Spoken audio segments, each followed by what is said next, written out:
犬が鳴いています。犬は鳴いています。Today, we are talking about the differences between particles は and が and how to use them. It's a little complicated.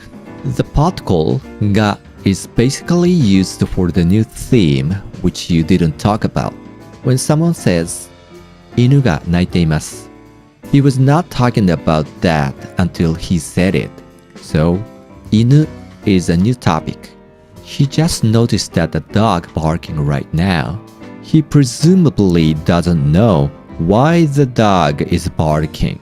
Depending on the situation though, he may didn't know what dog, where, maybe even the fact that the dog has existed. To the contrary, when someone says, 犬は鳴いています, this expression sounds the person was probably asked what was the dog doing. So, he did already know that the dog was there. Dog is not a new topic. Let's make sort it out. 犬が鳴いています. When a particle が is used, what is doing something is important. So a particle が emphasizes 犬 which is important. 犬は鳴いています. When a particle は is used, what something is doing is important.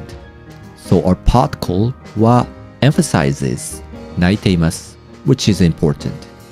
Let's take a look at another example. 本が好きです. 本は好きです.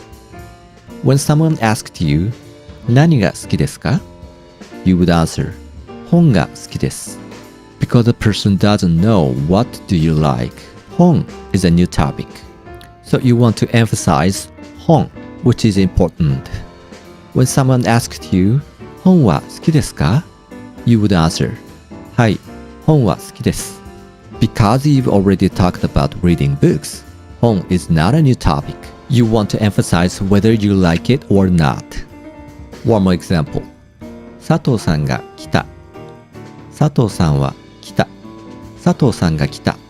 When you hear this, someone didn't expect Mr. Sato to come, so 佐藤さん is a new topic. This sentence implies surprising. When someone says 佐藤さんは来た, he was probably asked like 佐藤さんはもう来ましたか? 佐藤さん is not a new topic. So, this sentence matters whether 佐藤さん came or not. We talked about two particles today. If you have any question, please write it down in the comment section. I'd be happy to answer to them. Thank you for watching.